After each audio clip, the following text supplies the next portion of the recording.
जम्मू कश्मीर इंतज़ामिया ने इस साल के आखिर तक जम्मू कश्मीर में 50 पंचायत लर्निंग सेंटर्स कायम करने का हदफ रखा है। गुज़श्ता साल सरकार ने पब्लिक लाइब्रेरियों के क़याम और लाइब्रेरियों की सहूलत को पूरे मुल्क में ग्राम पंचायत की सतह तक बढ़ाने का ऐलान किया था, जिसके तहत जम्मू कश्मीर के अंदर पंचायतों के लिए ये बड़ा फैसला न सिर्फ करने का बल्कि इस पर अमलावरी को यकीनी बनाने की कोशिश हुई है। प्रोजेक्ट को लागू करने के लिए भारत सरकार ने बुनियादी ढांचे को अपग्रेड करने के मकसद से साल 2023 और 24 के लिए मजमूई तौर पर 5,000 करोड़ रुपए मुख्तस किए हैं, जो खुसूसी बजट का हिस्सा है। सरकार के मुताबिक जम्मू कश्मीर में अब तक 12 पब्लिक जो लाइब्रेरीज हैं या PLCs हैं, इन पर काम चल रहा है और सरकार ने इस साल 40 नए पब्लिक लाइब्रेरी सेंटर्स कायम करने का टारगेट रखा है। सेक्रेटरी RDD या देही तरक्की महकमा और पंचायत राज डॉक्टर शाहिद इकबाल चौधरी ने गुज़श्ता माह प्रोजेक्ट के नफाज में पेशरफ्त का जायजा भी लिया था, जबकि जम्मू कश्मीर में अब तक 12 पंचायत सीखने के मराकज़ पर काम जारी है या पंचायत लर्निंग सेंटर्स अलग अलग पंचायतों में बनाए गए हैं। मीटिंग में फैसला हुआ कि साल के आखिर तक मजीद 40 पब्लिक जो लाइब्रेरीज हैं या पंचायत सतह पर लर्निंग सेंटर्स हैं, इनको कायम किया जाएगा ताकि स्किल डेवलपमेंट को भी फरोग दिया जा सके। हुकूमत बैक वक्त इन पंचायत लर्निंग सेंटर्स या PLCs में बुनियादी ढांचे को यकीनी बनाएगी ताकि इनके काम को जल्द अज जल्द यकीनी बनाया जाए। इस प्रोजेक्ट की तकमील के फौरन बाद PLCs ऑपरेशन शुरू करने पर गौर कर रही है। ये जदीद तरीन लाइब्रेरियां होंगी जहां मुख्तलिफ मज़ामीन से मुतल्लिक किताबें दस्तियाब होंगी और इस इक़दाम का मकसद किताबों तक रसाई को बढ़ाना, कम्युनिटी को सिखाने, मशगूलियत के लिए जगहें पैदा करना और नौजवानों को मौक़े देना है।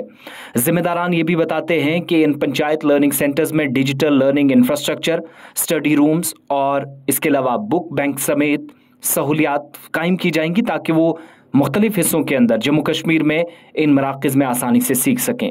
महकमा digital learning infrastructure, study rooms, book bank और वसाइल कायम करने की कोशिश में लगा है, जिसमें देही आबादी के तमाम तबक़ात बशमूल तलबा, मुकाबला जाती इम्तहानात के ख्वाहिशमंद, देहात में ख़वातीन और बुज़ुर्ग अफराद को इंतज़ामिया ने अपने हदफ में रखा है। यानी जो लोग सिविल सर्विसेज के लिए प्रिपेयर होना चाह रहे हैं, उन बच्चों को भी पढ़ने का मौका यहाँ से मुफ्त किताबों के ज़रिए मिले और इसकी ज़िंदा मिसाल नोकपा की पंचायत है। यानी मुल्क से बाहर कई रियासतों में ये पंचायतें जो पहले से काम कर रही हैं। काबिल ज़िक्र बात यह है कि हालिया मीटिंग के दौरान सेक्रेटरी RDD ने इस बात को यकीनी बनाने के लिए एक जामे हिकमत अमली का खाका भी पेश किया कि तमाम मुंतखब पंचायत लर्निंग सेंटर्स ज़रूरी सहूलियात या डिपार्टमेंट के साथ ताउन करने के साथ लैस हों और एनेबलमेंट के मुख्तस फंड्स का फ़ायदा उठाए और इन सेंटर्स या कॉमन सर्विस सेंटर्स के लिए इंफॉर्मेशन टेक्नोलॉजी ज़रूरी हो। इतना ही नहीं, ज़िले सतह पर इख्तराई की हौसला अफजाई, एडिशनल कमिश्नर पंचायत, ACP और ब्लॉक डेवलपमेंट ऑफिसर्स यानी BDOs के जिनको जिम्मेदारी दी गई कि मकामी सतह पर ज़रूरियात के मुताबिक इन मुश्किलात का अजाला करें जो इन PLCs के हवाले से हैं। ये मंसूबा मुमकिना तौर पर तलबा को कम्युनिटी तौर पर फ़ायदा पहुंचाएगा जिन्हें मुनासिब लाइब्रेरियों की अदम मौजूदगी में बेपनाह मुश्किलात थी। जम्मू कश्मीर में ज़्यादातर स्कूल लाइब्रेरियों के बगैर हैं और ये फैसला इसीलिए काफ़ी अहम समझा जा रहा है। मौजूदा वक्त में जम्मू कश्मीर UT के दोनों स्कूलों में या दोनों प्रोविंसेस में 18,723 स्कूलों में तकरीबन 9,925 स्कूल लाइब्रेरियां हैं, लेकिन इनमें सहूलत लाइब्रेरी की नहीं है। यानी 18,900 या 18,723 में से तकरीबन 9,925 स्कूल लाइब्रेरीज बगैर सहूलत के हैं। इसलिए पंचायतों के लिए बड़ा फैसला और इस निज़ाम को सही तरीके से समझा जाए, इसमें बड़ा रोल पंचायत मेंबरों का भी होगा जब वो चुन कर आएंगे। यानी मुंतखब होने वाले अवामी नुमाइंदों की बड़ी जिम्मेदारियां होंगी।